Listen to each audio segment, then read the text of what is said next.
Hola a todos, como habrás podido notar hasta ahora en este curso de Laravel desde cero he estado escribiendo la lógica de las rutas directamente acá en el archivo de rutas y por lógica en realidad la mayoría de estas rutas solamente están retornando una cadena de texto excepto esta ruta de acá donde tengo entonces un condicional, es decir un poco más de lógica.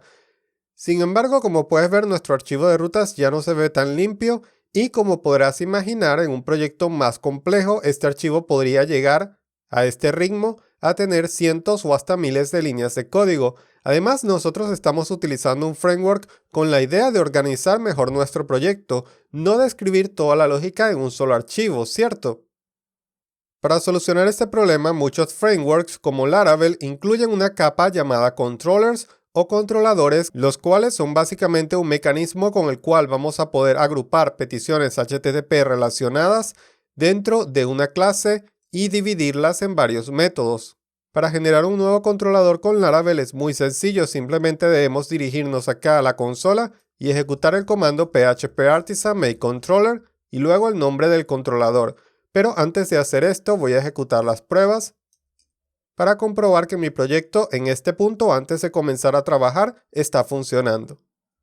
Ok, ahora sí voy a generar un nuevo controlador con este comando y este controlador lo voy a llamar user controller.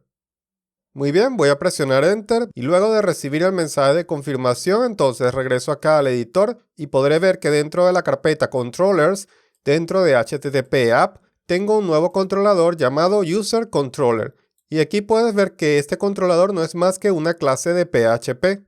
Es importante notar que esta clase tiene un nombre de espacio, en este caso app HTTP controllers.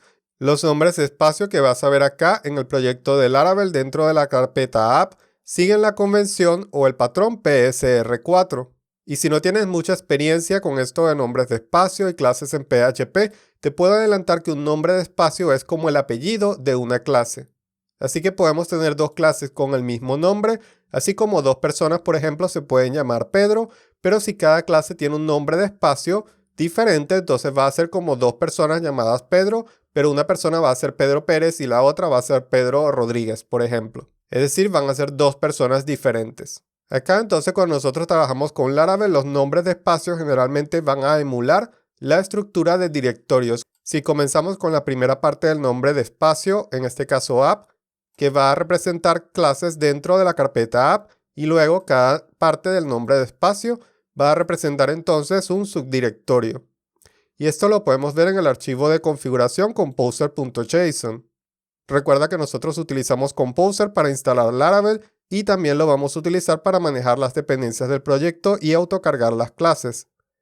Acá podemos ver entonces en la sección Autoload de Composer.json que nosotros queremos mapear todas las clases que comiencen con el nombre de espacio app a la carpeta app. Por otro lado, acá debajo en la sección de autocarga para el entorno de desarrollo nosotros queremos mapear todas las clases que comiencen con el nombre de espacio tests a la carpeta tests. Y esto lo podemos ver acá rápidamente. Por ejemplo, si reviso una de las pruebas que generamos en la lección anterior. Podemos ver que tenemos acá el nombre de espacio tests y luego el subdirectorio feature. Y es porque esta clase está dentro del subdirectorio feature y en la carpeta tests. De esta manera Composer sabe cómo cargar a las clases por nosotros y esta es una ventaja gigante, puesto que es algo menos de lo que debemos preocuparnos. Muy bien, luego entonces de agregar este controlador, por supuesto nuestro proyecto va a seguir funcionando como antes, puesto que realmente no hemos hecho ningún cambio. Pero entonces acá vamos a agregar nuestro primer método. Y este se va a llamar index. Index entonces se va a referir a la página principal de nuestro módulo, en este caso de nuestro módulo de usuarios, cuya lógica va a estar encapsulada dentro de la clase userController. Y acá, como puedes ver, dividí la pantalla en dos y del lado derecho entonces voy a abrir las rutas dentro de web.php para que puedas ver entonces cómo las voy a pasar a los métodos dentro de userController. Por ejemplo, acá en la ruta de usuarios, entonces voy a pasar este texto donde estoy retornando la palabra usuarios al método index. Por supuesto, si ahora ejecuto las pruebas, una de ellas va a fallar, porque ya la página del listado de usuarios no va a devolver usuarios, sino que acá entonces no estoy devolviendo nada. Así que como segundo paso yo necesito indicarle a Laravel que yo quiero que esta ruta ahora apunte a este controlador. Y esto lo hago de forma muy sencilla, eliminando acá la función anónima y colocando el nombre del controlador seguido de una arroba y luego el nombre del método. Con el nombre del controlador me refiero por supuesto al nombre de la clase. Y acá puedes ver que los nombres de método coinciden. Si yo hago esto y regreso a la consola, entonces las pruebas se están pasando nuevamente. Muy bien, vamos a mover la siguiente ruta que tenemos acá. Para ello voy a crear una nueva acción llamada show, porque esta va a ser la acción que va a mostrar el detalle del usuario. Y esta acción entonces va a aceptar o va a tener un parámetro. Hecho esto, voy entonces a cortar entre comillas la lógica para mostrar el detalle del usuario. Acá no tenemos realmente ninguna lógica, pero esto lo vamos a ver poco a poco, no te preocupes. Y ahora recuerda que debo enlazar esta ruta con esta acción.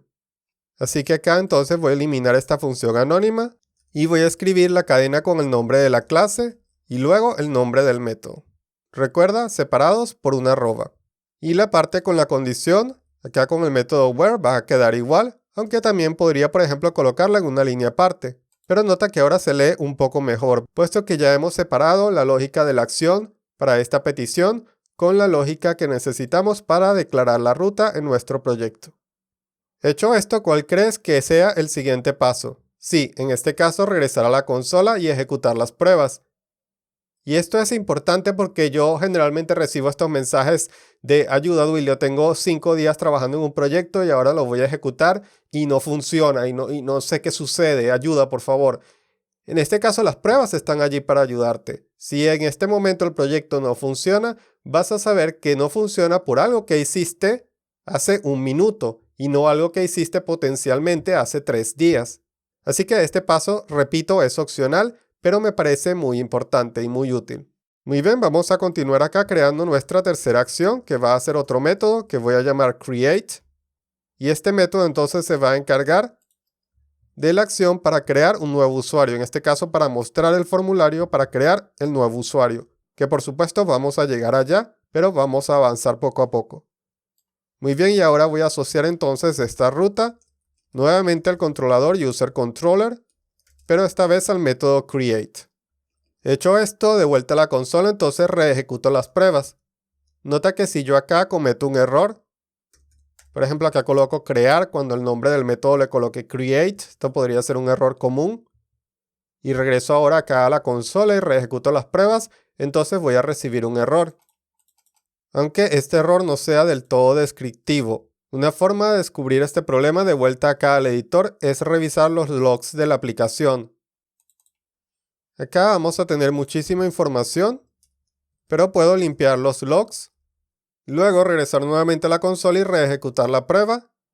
Y entonces ahora sí vamos a ver acá el error, nos dice que el método crear no existe. También hay otra manera de descubrir el error directamente dentro de la consola y es irnos acá al método que está fallando y llamar a este método without exception handling. No te preocupes si no lo entiendes del todo, simplemente debes llamar a este método y reejecutar la prueba y acá entonces vas a ver el error. Nuevamente dice que el método crear no existe y esto es en esta prueba. Entonces con esta información ya va a ser más fácil localizar el error. Así que yo me voy a ir acá a web.php y voy a acomodar el nombre del método. Reejecuto las pruebas y las pruebas se están pasando. Y suponiendo que ya estamos listos con los cambios, entonces podemos regresar al navegador y probar entonces las URLs manualmente. Muy bien, hecho esto, ¿qué te parece si seguimos practicando creando un nuevo controlador que voy a llamar Welcome Controller? O podría llamarlo Welcome User Controller. Voy a regresar acá al editor. Voy a eliminar la clase que no voy a utilizar. Y entonces acá voy a agregar un método. Voy a llamarlo simplemente index por los momentos. Y entonces acá en web.php voy a copiar esta lógica. Y voy a pasarla acá entonces a la clase Welcome User Controller. Pero en este caso no se me puede olvidar entonces pasar los parámetros de la función. Muy bien, nuevamente si regreso a la consola la prueba va a fallar. En este caso 2 pruebas están fallando, pero por supuesto porque en este caso no he asociado esta ruta al nuevo controlador. Welcome User Controller con el método index. Muy bien, si regreso a la consola, entonces las pruebas van a pasar nuevamente. Y acá quiero darte un pequeño truco. Si quieres tener un controlador que solamente tenga una acción, es decir, solamente un método público que represente una acción, en este caso entonces puedes regresar al controlador en cuestión y cambiar el nombre del método a invoke. De esta forma, con 2 underscores o guiones bajos al principio. Este método de PHP nos permite llamar a un objeto como si se tratase de una función. Muy bien, nuevamente recuerda, acá tenemos el método invoke y dentro de web.php ya no estoy colocando el nombre de la clase más el nombre de la acción separado con una arroba, sino únicamente el nombre de la clase. Hecho esto, puedo comprobar que mi aplicación aún está funcionando, reejecutando las pruebas que escribí en la clase pasada. Muy bien, básicamente con esto entonces nuestro archivo de rutas queda muchísimo más limpio. Nuestra aplicación todavía está probada. Logramos hacer algo llamado refactorización, que es un término que puede hacerte doler la cabeza en este preciso momento, pero básicamente significa que vas a hacer cambios en tu aplicación para que el código quede más limpio y mejor reestructurado, manteniendo la misma funcionalidad que tenías antes. Y para este proceso es vital tener pruebas porque de esta forma se disminuye la posibilidad de que introduzcamos algún bug o problema nuevo en nuestro código. Ok, con esto voy a cerrar esta lección. No olvides revisar las notas debajo donde encontrarás material relacionado y además un ejercicio para que practiques estos nuevos conocimientos antes de pasar a la lección siguiente.